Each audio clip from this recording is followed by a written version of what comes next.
O que eu vou brevemente apresentar aqui hoje, e desculpem que eu estou um bocadinho nervosa porque eu apanhei demasiados aviões com esta tempestade e estou um bocadinho doente, mas vou tentar ser coordenada nas minhas ideias.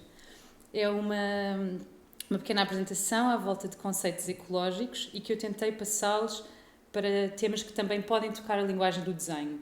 Então vamos falar sobre palavras como a escala, fronteira, a abstração, mas vamos percorrer isto através de um pensamento que parte da escala planetária até ao oceano profundo, que é o meu tema de pesquisa. Então vamos por partes e temos algumas imagens para nos acompanhar. A primeira palavra que eu vos queria falar então é a ideia de escala. E fui buscar esta imagem, que é muito famosa e tem sido muito explorada em exposições recentes, mundo fora, que é uma imagem recolhida pela sonda Lunar Orbiter em 1966. Não é a primeira imagem da Terra vista do espaço, mas é uma das primeiras que é enquadrada a partir da Lua. E que é uma imagem revolucionária porque nós vemos o Berlim Azul, não é? O Blue Marble, como se chamou em muito pensamento na América, à distância, enquadrada a partir de um outro planeta. E isto ressitua-nos enquanto humanos, vistos de uma perspectiva exterior, situa-nos enquanto humanos que pensam pela primeira vez uma escala planetária com esta exterioridade. Então vamos, de certa forma, ter pensamento ontológico em algumas questões, em que olhamos para este mundo, que é um mundo em si mesmo e o mundo para nós. Então há várias representações desse mundo que se tornam fronteiras ontológicas na nossa cabeça e como é que nós olhamos para a natureza a partir dessas construções de perspectiva de mundo. Esta imagem também é interessante porque foi muito influente para a geração de investigadores de cibernética e de gestão de recursos e de pensamento ecológico nos anos 60, como por exemplo Buckminster Fuller, que a partir dela a desconstruiu em muitos mapas e formas de olhar o espaço e pensar como é que se distribui, por exemplo, a água ou outros recursos através dos diferentes continentes ou do mundo. Há este mapa a partir de formas triangulares muito famoso em que ele recombina espacialmente a Terra. Também é uma imagem que nos ajuda a pensar sobre escala, sendo a escala muito falada recentemente em bastantes escritos sobre a violência climática. Esta violência climática que trata da relação hemisfério norte-sul e da redistribuição, por exemplo, de recursos como outra vez a água ou as chuvas, que de repente desaparecem rios no Canadá apenas em 3 dias e vêm eles saírem monções muito grandes na Índia. Há uma desertificação do Sahel, mas há um grande jato de nutrientes que vem da Amazónia. Então há uma codependência intercontinental destes nutrientes ricos que viajam o planeta. E então a ideia de escala tem sido muito pensada de uma forma não uniforme, não universalista, mas nesta codependência dos diferentes elementos planetários. Isto num momento em que, claro, estamos no antropoceno, esta palavra que todos ouvimos falar muito nos últimos anos, também já muito dentro das artes, mas que vem de uma discussão dentro das ciências geográficas e contamina também as ciências sociais e a política contemporânea, em que estimamos a pegada humana no planeta. E então, partindo desta escala, passamos à palavra seguinte, que é a palavra fronteira. A ideia de fronteira ao limite. Isto foi uma imagem que eu recolhi ontem e que, por acaso, num dos 2 ou 3 voos que eu fiz para a Madeira, foi a primeira vez que eu consegui ver a fossa abissal a olho nu num dia de extrema claridade. O que para mim é muito fascinante, porque eu sempre tive um medo bastante assolador da fossa abissal e sempre fez parte do meu imaginário espacial desde miúdo. Eu sempre pensei, mas onde é que ela fica? Mas onde é que ela está? A que distância? Aqui estamos a alguma distância da costa da Caparica, então, pronto, da parte continental.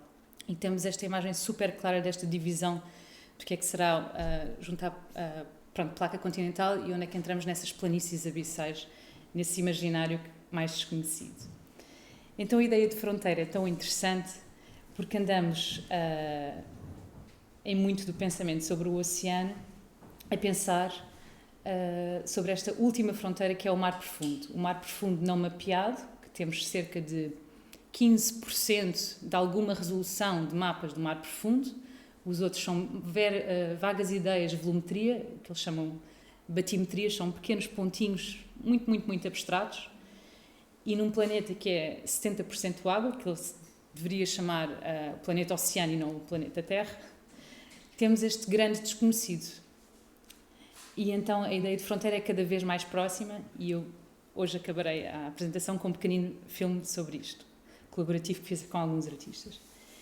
E então a fronteira do mar profundo é tão fascinante porque ele sempre foi um espaço de fantasia para estas imaginações que nós podíamos habitá-lo.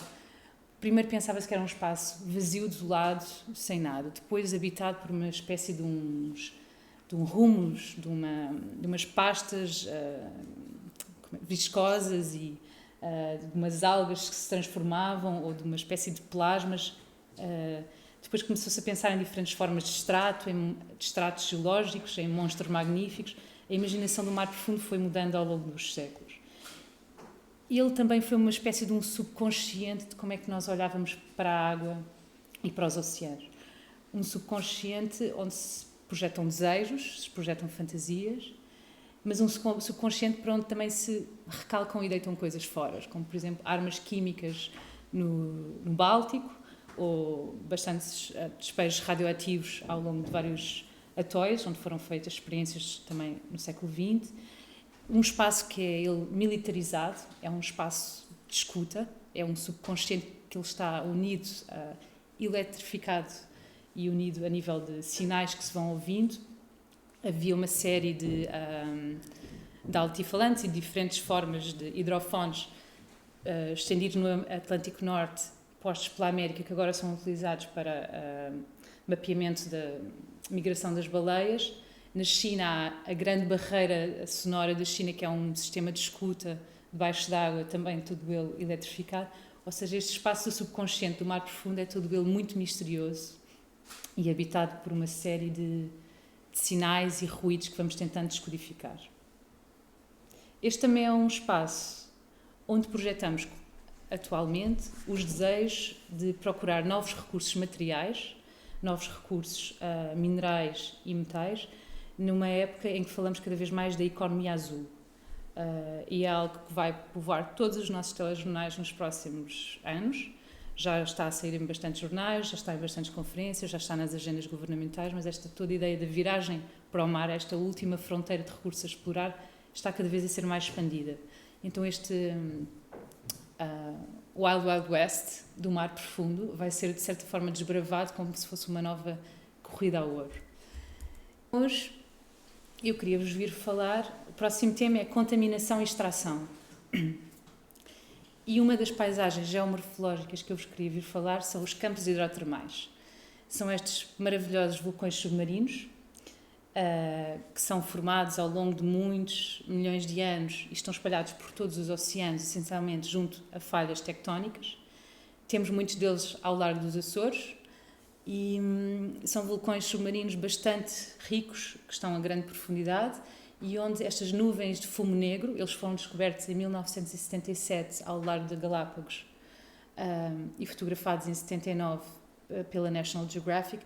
Estas nuvens são chamadas as black smokes, vão deitando minério e metais que se vão acumulando e sedimentando nas suas extremidades. São sítios muito especiais, pois, estando a grande profundidade, são ambientes que chegam a cerca de 350, 400 graus e onde não há luz. Ou seja, as espécies que moram à volta deles são espécies bastante ricas e que vivem não de luz solar, mas de uma síntese química. Vivem de uma proximidade com o seu habitat e de uma troca fluida das suas propriedades, dos seus genes, das bactérias. Esta redescoberta das espécies à volta dos campos hidrotermais fez com que nós fôssemos olhar de uma forma nova para a genética no mar profundo e pensássemos numa evolução não a partir de uma árvore da vida, mas a partir de uma troca horizontal na mesma geração de genes. Por exemplo, aqueles camarões com uma espécie de raios infravermelhos que conseguem viver nestes 350 graus, alimentam-se de bactérias e outros espécimens na zona, e isso vai mudando a sua composição. Temos também estas grandes minhocas tubulares, ainda não há um nome assim bem biológico e científico, são a giant tube worms, que têm cerca de 1,40 m e oscilam numa forma muito bela. E o caranguejo albino, ou muito famoso polvo, o dumbo, que é bastante pequenino e está por toda a internet. E então, estes são alguns dos seres fantásticos que moram à volta destas geomorfologias, pensando que cada um destes vulcões tem também espécies endémicas que apenas habitam neles. Ou seja, cada um tem uma particularidade. Nos Açores, por exemplo, há um mexilhão dourado que apenas habita em alguns campos hidrotermais naquela zona.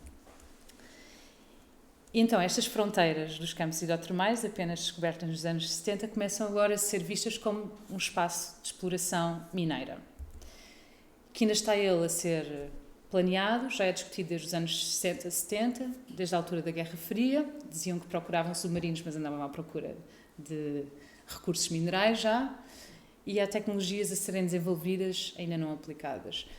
Temos os Açores, que estão entre 3 placas continentais. Alguns pontos vermelhos naquele mapa serão estes campos hidrotermais. E temos alguns das formas de minério e metais e minerais que estão a pensar extrair-se do fundo do mar, como os nódulos de manganês, que são uma espécie de umas batatas cobreadas que estão espalhadas por todo o oceano no fundo do mar. Demoram milhões de anos a ser feitos, porque são vários materiais que se vão acumulando e sedimentando, e todos eles também podem ter espécies endémicas à volta. Temos os montes submarinos, que também têm eles umas crostas de cobalto, uns nódulos fosforitos, e aqui este canto está um bocadinho cortado à imagem, seriam estes vulcões. E então, destas várias espécies geomorfológicas do fundo do mar, pensam-se extrair alguns materiais como o cobre, o zinco, o ouro, níquel, mas também alguns chamados os minerais raros, não tão raros assim. Eles existem em algumas minas nos Estados Unidos, mas o nível de processamento está centralizado na China, então há um grande controle de como é que esses minerais são distribuídos. Apesar de eles existirem em terra, pensa-se que pode haver mais facilidade em ir buscá-los ao mar. E eu digo-vos isto porque eu montei uma plataforma ativista que se chama Oceano Livre, com várias organizações não governamentais, e começámos a trabalhar sobre a questão de mineração em mar profundo há 2 anos, que ninguém estava a trabalhar na altura. Muita gente focada no petróleo, que não está só no Algarve, está noutros sítios, e essa luta também esteve ligada, e depois começámos a criar mais pensamento sobre a questão do oceano e da futura exploração que querem fazer, futura extração, e a criar debates públicos, porque estava tudo a ser debatido atrás de portas fechadas há cerca de 15 anos. E apesar da mineração estar a ser propagandeada pela Ministra do Mar, em várias conferências públicas, nunca esteve na agenda de debater isso connosco. E então, para vos explicar um bocadinho, porque eu utilizo sempre estes momentos para tentar passar às pessoas o que é que se está a passar a nível de exploração. Há uma companhia canadiana chamada Nautilus Minerals Inc., que desenvolve aqueles enormes robôs assim, tipo Armageddon, não são muito simpáticos.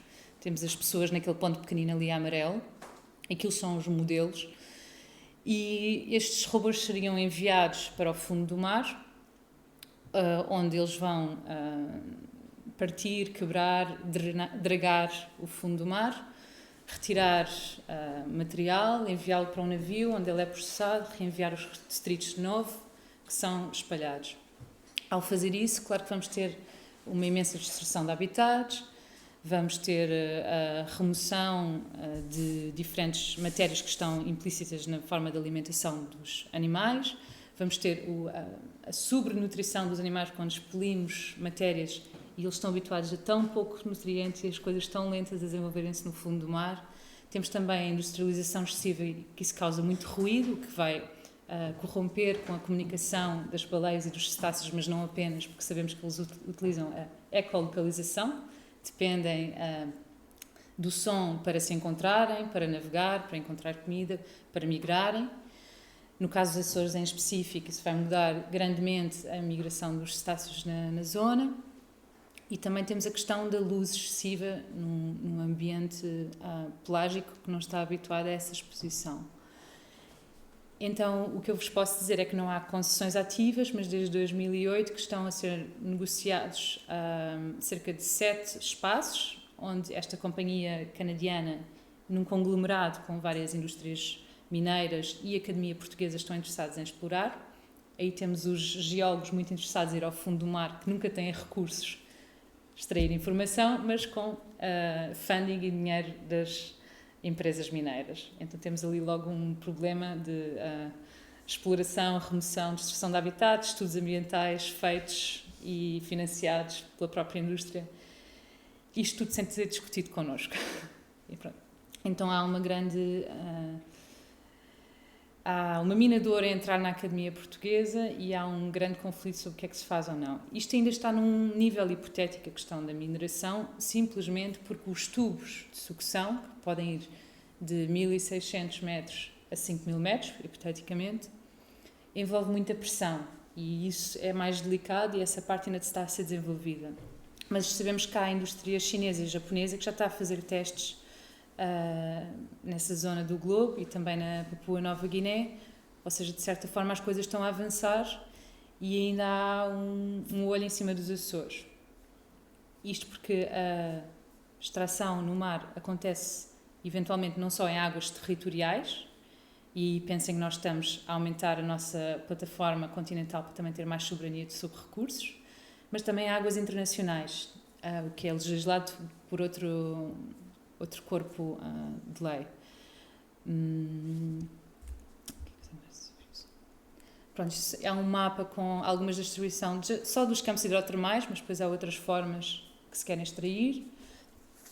Eu queria dizer antes sobre as águas nacionais e internacionais, que, por exemplo, fora das nossas águas nacionais já há um pedido de concessão da Polónia, mesmo ao lado de uma área protegida, mas fica na fronteira, mas isso é pedido ao órgão que é o International Seabed Authority, que regula as águas internacionais, que está a fazer a legislação que depois o nosso governo quer copiar para aplicar. Esse órgão que é das Nações Unidas, mas que apesar de fazer a legislação, é o mesmo que dá as concessões, que recebe dinheiro por dar as concessões e que vai ter uma companhia chamada The Enterprise, que vai comerciar minério extraído. Ou seja, pronto, tudo muito complícito e muito complicado. Mas, dando um salto, a próxima questão... ainda sobre a exploração mineral.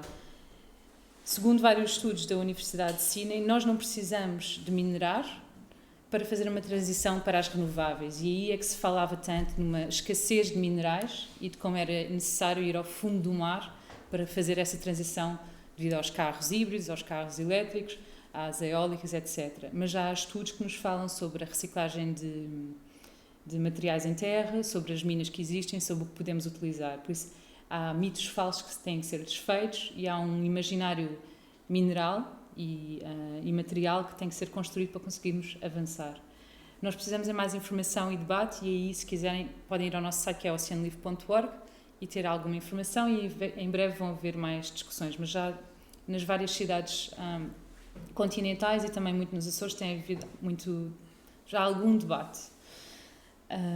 Embora envolva muitos stakeholders, muitos agentes que querem suceder e lucrar com algum dinheiro. Mas dando um passo na apresentação, a próxima palavra que eu vos queria falar é abstração. Então, como é que se representa a vida e a matéria e como é que estas representações são úteis ou instrumentalizadas para que se façam políticas, para que se constituam argumentos ecológicos e para que haja um debate sobre a situação do planeta e dos recursos hoje em dia. Temos um campo como o mar profundo que sempre foi representado como um planeta alien, alguma coisa que não mapeamos. Sabemos que temos muito mais informação sobre a Lua, sobre Marte, do que em detalhe sobre o fundo do mar. Como é que nós conseguimos, então, constituir argumentos sobre perda ecológica, perda ecossistémica, num sítio que não vemos, onde não chegamos, que não nos toca, que não sabemos representar? Aí eu creio que é muito importante trazer linguagens de vários campos e criar um problema ou uma discussão sobre formas de representação, sobre como é que elas têm que ser utilizadas publicamente e como é que algumas das sensibilidades artísticas ou de teóricos ou da cultura visual podem influenciar como é que se pensam estes espaços do desconhecido, estes espaços de fronteira. Também porque sabemos que este espaço de representação do fundo do mar é também ele mapeado por um imaginário industrial. Um imaginário industrial que se alimenta de modelos 3D, imagens científicas ou pseudocientíficas, desenhadas muitas vezes por coders ou agentes que estão por trás da parte mais digital, conversões de dados, quem é que diz como é que esses dados são convertidos, como é que estas imagens são geradas. O que é que são estes modelos que nós fazemos e que usamos como um argumento positivista, uma coisa determinada que nós acreditamos enquanto facto. Por exemplo, isto é uma das imagens de uma das companhias que corre, para nos mostrar o seu robô e a sua tecnologia, onde vemos um fundo do mar sem espécies, absolutamente vazio, nem se sentem quase correntes, temos assim uma espécie de uma homogeneização de como é que seria este milieu, não é? Este habitat. Um habitat que é ele apenas humano ou pós-humano, temos estes destroços, não é? O destroço do imperialismo ao qual queremos voltar, e este espaço híbrido e fantasmático, que é que será o laboratório em vazio. Mas também temos outro tipo de imagens que circulam, e imagens que têm a ver com a partição do espaço do oceano, de forma também ela abstrata, que é a partição da lei. Não precisam de descodificar essa imagem, é muito complicada e aborrecida, mas é útil para nós. Mas eu queria trazer, dada a sua ideia de partição, que é alguma coisa, é algo que eu sou bastante obcecada, porque temos todos estes níveis jurídicos diferentes para diferentes partes do território. Como nós sabemos que em terra nós só somos donos do topo do solo, a parte de baixo do solo é do Estado, se quiserem vir minerar podem. Há toda uma divisão de territórios que é bastante complexa e instrumentalizada pela lei. Sabemos também que há um direito diferente para a coluna d'água, para o topo da coluna d'água e para o fundo, não é? Do fundo do leito marinho. E agora na UN, nas Nações Unidas, querem também fazer uma partição do direito entre os vertebrados e os invertebrados, para haver uma exploração genética de algas e pequenos seres para bioprospecção, para antibióticos e cosmética. Ou seja, há todas estas partições de um habitat. E esta ideia de abstração e objetificação está muito envolvida. O próximo conceito que eu vos queria trazer é a ideia de literacia do mar. A ideia de literacia do mar, que é uma palavra que também está a correr muito ultimamente nos programas governamentais e nos jornais, que é esta ideia de como é que se aprende o mar, como é que se aprende a viver com o mar, como é que produzimos conhecimento e imagens sobre o mar. Então, como é que produzimos estas imagens do fundo do mar? Quem é que o desvenda, com que meios, e quem é que define como é que elas devem ser geradas? Pensem, por exemplo, na ideia de resolução, pixels, não é? Da própria materialidade da imagem.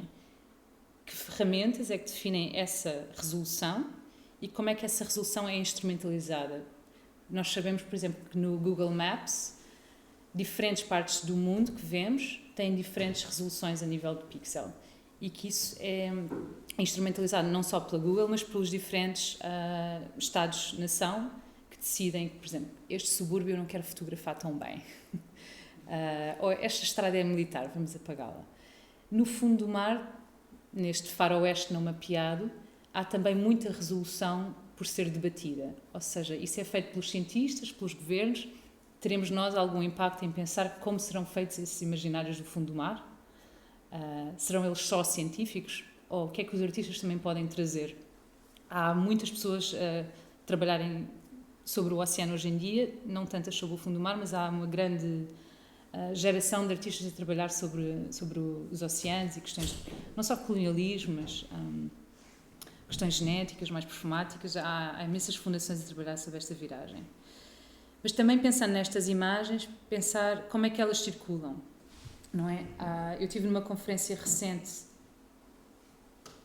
que se chamava A New Era for Blue Enlightenment, uma nova era do iluminismo azul, que era uma conferência entre vários parceiros científicos e Estados-nações, em que eles falavam, era sobre o oceano, e era sobre dados. Toda a conferência era só data sharing. Onde é que eles são feitos, como é que eles são partilhados, onde é que eles são armazenados, como é que eles passam de um país para o outro. Então toda esta ideia de água é data, água são dados, como é que eles circulam e como é que eles eventualmente se tornam imagens que se tornam formas de política, de crença científica, formas de propaganda, formas de distração. Como é que estas imagens podem ou não representar formas imperialistas de olhar para o mundo, não é? Dominantes. Esta imagem, por exemplo, como algumas que vamos ver a seguir, é uma imagem feita a partir de sísmica de reflexão. E isto é, temos um barco com uma série de altifalantes que enviam um sinal bastante alto, de uma frequência específica, e esse sinal bate e volta e cria esta imagem. A partir de tocar no solo, vai criando esta visualização. E estas imagens de sísmica reflexão são utilizadas para saber qual é a matéria que está debaixo da crosta terrestre. O som vai até 30 km debaixo da crosta e vai-nos dar esta sensação de, ok, será um tipo de subsolo, haverá petróleo, haverão bolhas de gás, vale a pena explorar ou não. Mas pensem que se uma frequência sonora vai até 30 km debaixo da Terra, o que é que não fará a toda a matéria que ela percorre? Isto sabendo que o som viaja 4 vezes mais rápido na água do que no ar. E então, como se traduz a matéria em imagens quando esta habita um espaço fluido e dinâmico? Esta é outra imagem de sísmica de reflexão. Quando se pensa em fazer prospecção em petróleo, alguns dos efeitos. Acho que são bastante fascinantes e robóticas. Então eu queria acabar com algumas perguntas rápidas e depois mostrar-vos um filme muito curtinho. E gostava de perguntar, então se contássemos a história deste espaço sob o ponto de vista de outra espécie, como é que ela seria? E numa escala microbiana, se conseguíssemos falar desta escala microbiana, ou através do tempo profundo, que tipo de imagens é que iriam refletir este espaço? Como desenharíamos o limite do nosso habitat e o alcance dos nossos gestos, além da nossa geração ou do nosso corpo, pensando numa escala? Haveriam barreiras tão fixas entre todos? Conceitos como escala, fronteira, limite, abstração ampliam o alcance do nosso pensamento ecológico, ajudam à compreensão de uma forma de vida contígua e anti-extrativista, estas de imaginações de espaço de corpos potencial, lutando contra a vivência do mundo num regime de partição. Eu comecei a tentar reformular esta conversa hoje porque eu sabia que havia um workshop de desenho antes e que estavam a explorar métodos espaciais e introspectivos de relação com a forma. E então, o filme muito curto que eu vos quero mostrar, eu tenho colaborado com uma plataforma de vídeo de 2 artistas portugueses que moram em Nova Iorque, a Mariana Silva e o Pedro Neves Marques, que tem um canal de vídeo online que se chama Inhabitants e tem vídeos muito curtos, de cerca de 5 minutos, que são sempre sobre temas sociais ou ecológicos. Então estamos a fazer 5 sobre a questão da mineração em mar profundo.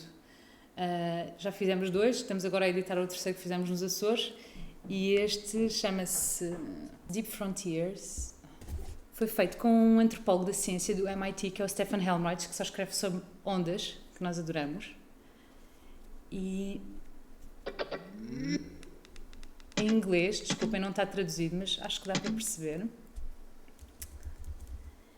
E pronto, e é sobre estas imaginações do fundo do mar. Então acabamos com isto e depois podemos beber uma cerveja, ir passear. Vamos lá ver se isto toca.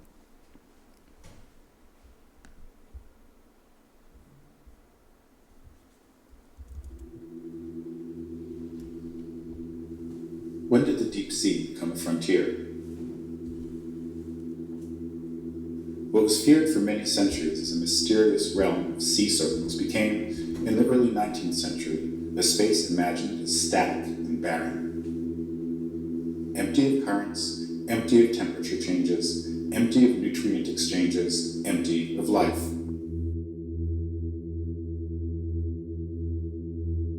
The Victorian imagination, in step with then-nascent scientific archaeology, came to associate the deep with the early history of the planet, as if going deeper meant going back in time.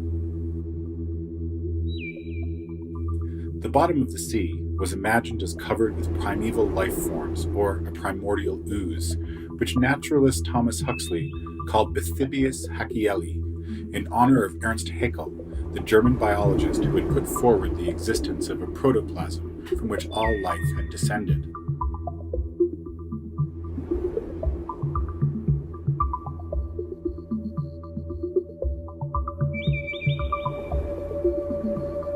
The first oceanographic expedition, on the HMS Challenger, however, was later to prove that Huxley's Bathybius was simply an artifact of storing deep-sea mud samples in bottles filled with alcohol, and the goo vanished as an object of study.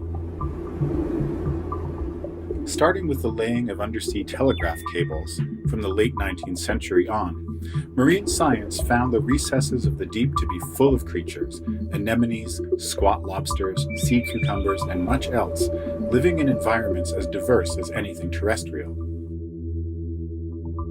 Cold War anti-submarine warfare research disclosed layers of sea life migrating between depths, and picked up underwater rumblings that turned out to be volcanic eruptions and seaquakes, often epicentered at mid-ocean ridges where seafloor spreading originates.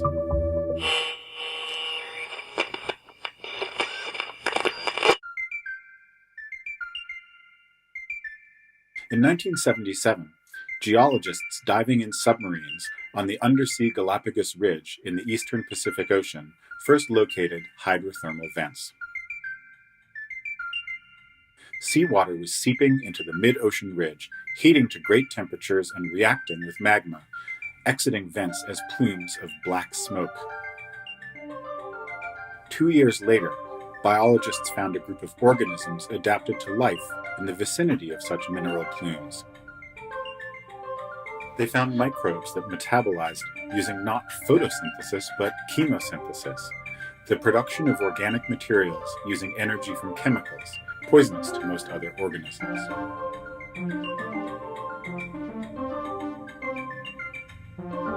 In the wake of the discovery of vents, the Victorian idea that the ocean might be home to living fossils was, in a strange way, revived. Vent sites came to be scripted into speculations about life's origin in deep-sea volcanoes. These microbes pushed not only at the metabolic limits of life, but also at the very threshold of its beginning.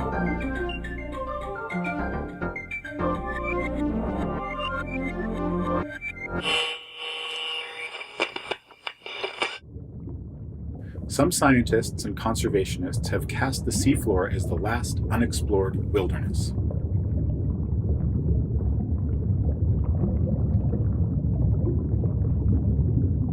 For some, it summons up images of the American West. The challenge of establishing marine protected areas in the high seas is, in many ways, indebted to this frontier narrative.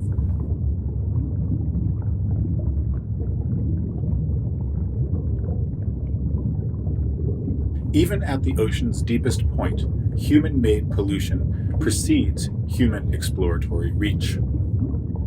A number of pollutants banned in the 1970s can be found in high concentrations deep in the Mariana Trench. Other forms of pollution from the past are yet to contaminate deep-sea ecosystems, such as the fallout of radiation from nuclear testing in the South Pacific. Nowadays, both scientific and popular descriptions of the deep present the ocean realm and its life as an alien other.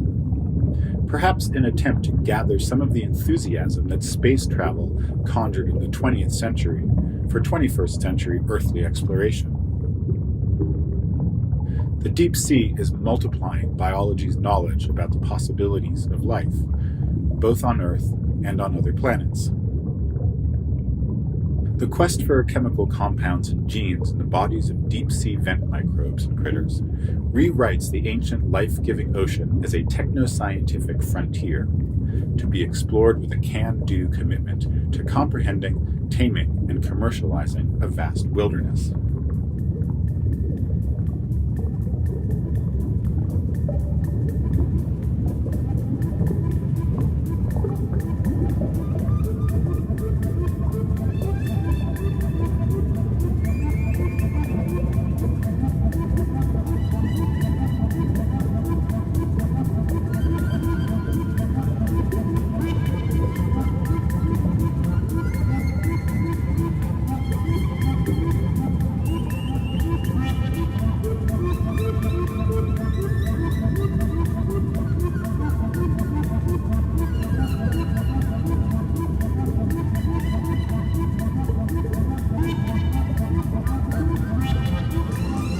esqueci-me de dizer que, pronto, os Inhabitants, este Online Channel for Exploratory Video Reporting, não é um projeto artístico, se quiser. Isto nunca circula em galerias, nunca é projetado, isto é para ser visto nos nossos telefones ou desktops. Ou seja, os vídeos têm uma componente mais juntar estratégias ativistas e diferentes coletivos com pessoas que trabalham em vídeo e que têm diferentes formas de fazer. Daí a resolução e o tipo de script e a linguagem ser assim mais de comunicação mais pop. E é isso, não sei se têm questões. Está muito escuro agora. Várias vezes referiu, de certa forma, implicitamente, cabe aos artistas, também cabe aos artistas fazerem dos seus trabalhos como se fossem bandeiras de defesa para... Quer dizer, que papel é que os artistas podem ter para que se pare com esta destruição? Parece o Golias e o... como é que é o... Parece que somos tão pequenos contra uma coisa tão engendrada e tão manipulada. Como é que os artistas... Que papel é que nos cabe? E será que não vamos deixar de fazer só porque pensarmos que somos poucos ou que somos pequenos ou que a nossa voz não se vai fazer ouvir? Mas fiquei a pensar, o que é que eu posso fazer? Eu acho que todas as ferramentas são úteis e os artistas em particular trabalham os universos do sensível, que são universos muito importantes de passar para depois chegarmos a entendimentos comuns e a percepções de mundo. Somos bons mensageiros e bons acupuntores. Conseguimos ir ao ponto, às vezes, antes de muitas coisas lá chegarem. Por isso eu acredito no poder do porta-voz do sensível. Mas também, a nível de técnica, às vezes também eu pensava, mas eu não sei fazer nada, não sei editar vídeo, nem tenho skills designer, não sei ler, pronto. O que é que uma pessoa pode fazer? Mas, por exemplo, tenho umas amigas que são artistas e designers na Coreia do Sul, que processaram o Estado coreano porque eles estavam a drenar 4 grandes rios, construíram 22 barragens em cerca de 5 anos e houve uma destruição enorme dos habitats. E o que elas fizeram muito simplesmente, e decidiram ir elas a tribunal sem advogado, para o que elas queriam dizer ficar mesmo inscrito, utilizaram a sua técnica do desenho científico para desenhar toda a biosfera que ia desaparecer e fizeram um documento enorme que foi utilizado como prova jurídica de perda de biodiversidade. Ou seja, eu acho que todos nós temos lápis para afiar, como diz o Nuno Faria. Todos nós temos truques. Nem todos nós temos que levar um Estado a tribunal, mas podemos decidir na escala micro ou macro onde é que queremos atuar, se é no nosso bairro, na nossa comunidade, na nossa horta, ou na nossa forma de consumo, ou de... como é que se diz? Já não me lembro agora. Pronto, no nosso composto, não é? Todos nós decidimos como é que a nossa passagem se relaciona com... Ou seja, eu acho que... Mas este tipo de informação, portanto, circula em meios, digamos, especializados ou em pessoas, como tu, com uma consciência profunda do desastre.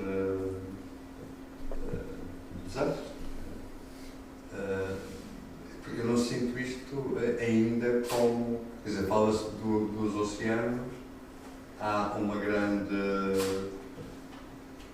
digamos, propaganda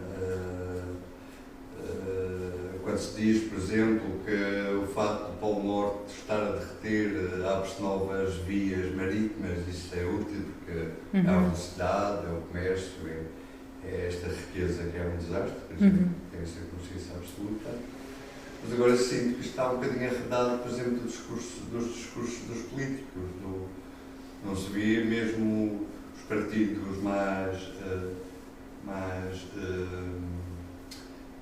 com preocupações mais sociais, no bom sentido que isso acarreta, não é? Normalmente partidos minoritários, ou mesmo a esquerda, não é? Trazer isto para o debate público. Eu não sei se esta é uma percepção minha ou se isso está realmente no debate público. Quer dizer, por exemplo, em relação à exploração do petróleo à frente do Algarve, percebi pelas redes redes sociais, houve uma campanha muito intensa contra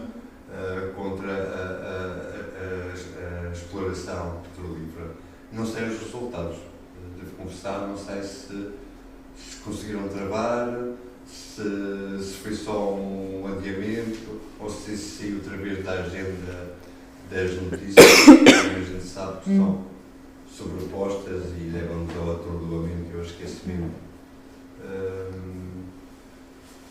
O que eu sinto é que realmente que já há determinado tipo de fronteiras, já que estamos a falar de fronteiras, onde a maioria das pessoas estão completamente alienadas dela.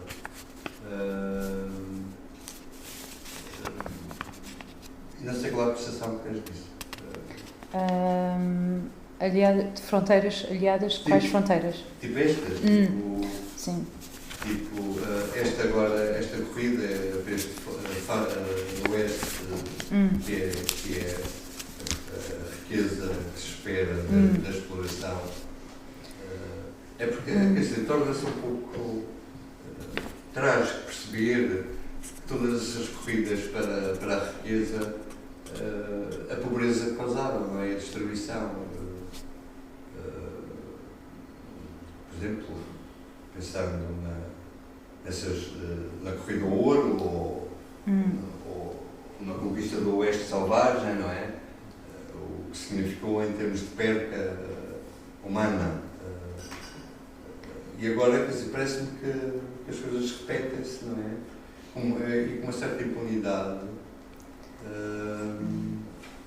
Não sei qual é a percepção. Eu, nesse caso, sou um bocado pessimista, não tenho nada que ser pessimista ou otimista, não é? Mas são estados de alma. Mas tu, como estás ligado a um grupo de pessoas com informação e que refletem e trabalham, qual é a percepção que vocês têm sobre poder atenuar, travar? Eu acho que alguns passos foram conseguidos. A questão do petróleo, que não é só no Algarve, era em todo Portugal continental, mas que sempre teve o slogan errado. Conseguiram-se cancelar muitas concessões, outras foram adiadas. Sabemos que temos um governo extrativista que quer extrair, tanto o Costa como o Ministro do Mar, como o Ministro do Ambiente e a Agência Portuguesa do Ambiente são extrativistas e querem capitalizar tudo, o que é uma dor de alma, não é? É o pior Ministro do Ambiente que podíamos ter.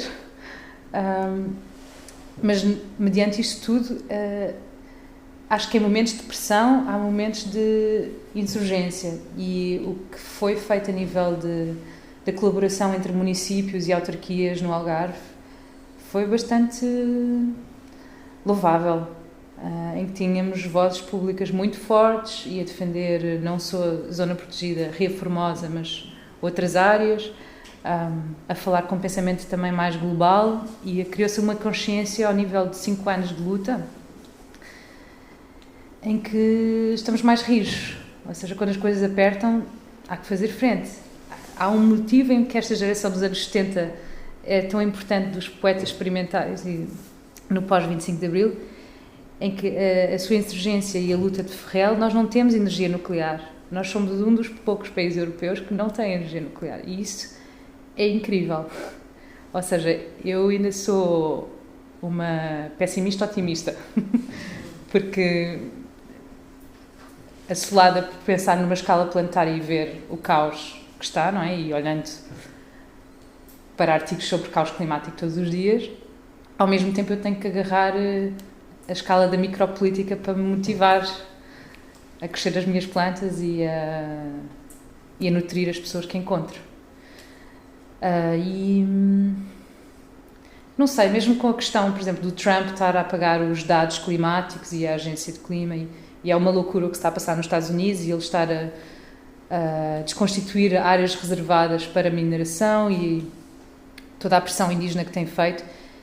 Nunca o ativismo foi tão forte nas últimas décadas nos Estados Unidos e as pessoas se juntaram tanto. E eu acho que isso pode trazer uma catapulta daqui a algumas décadas de ter algum efeito. A mão extrativista é muito forte e é um predador muito invisível, é uma hidra, não é? Que se multiplica.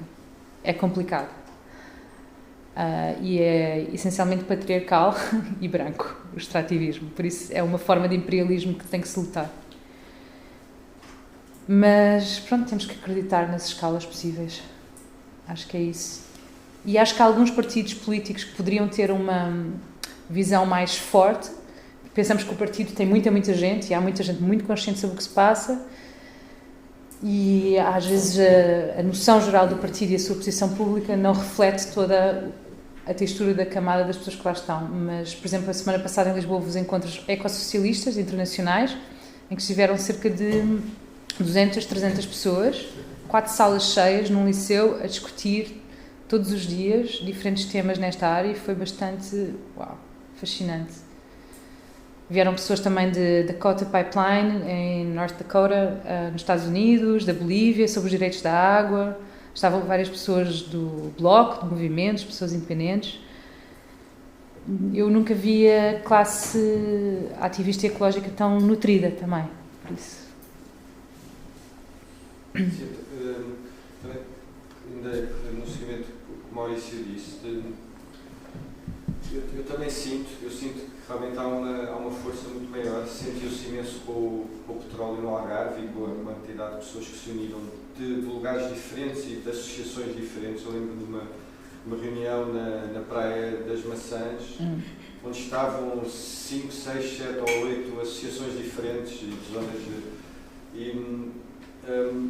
e senti, ao ver esta tua investigação, e eu também acho que isso é mais um sinal, acho que está cada vez realmente mais forte a consciência, e principalmente das pessoas mais novas, quer dizer, é verdade, e tanto em relação à consciência ecológica como em relação a o absurdo que é a política como nós a conhecemos ainda e como ela se apresenta.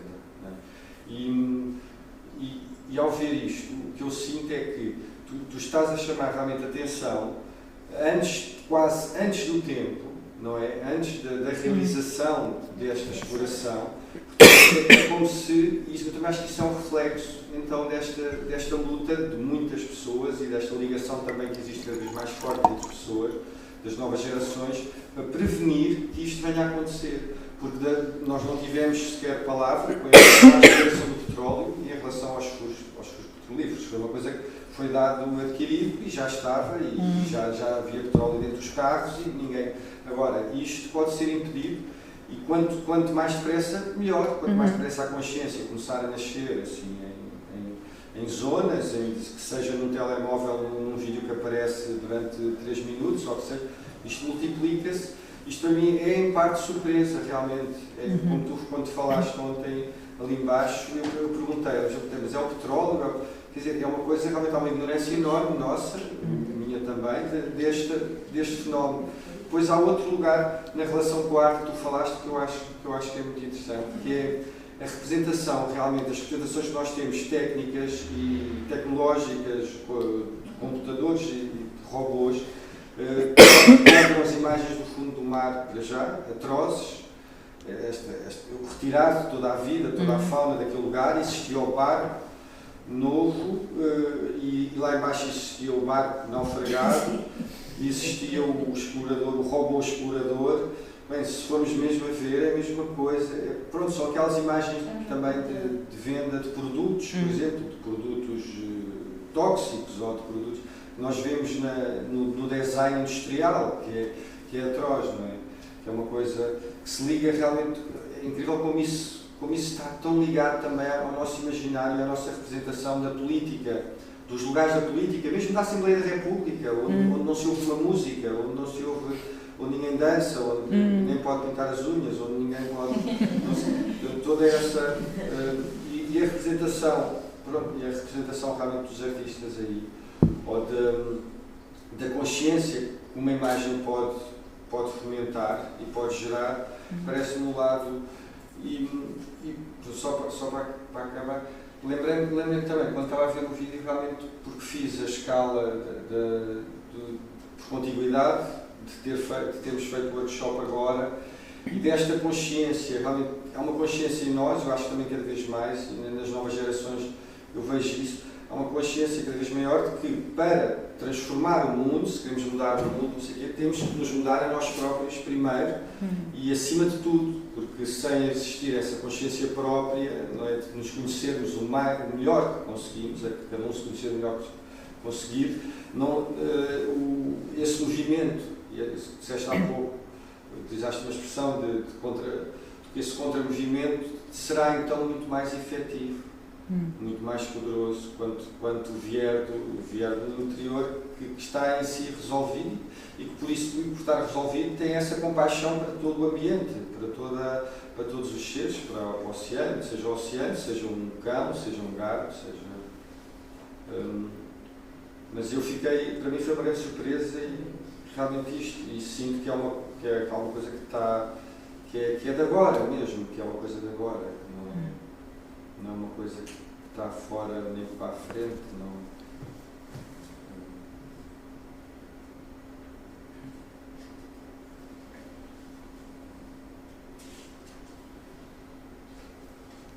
Se não houver mais pensamentos, podemos ter conversas informais.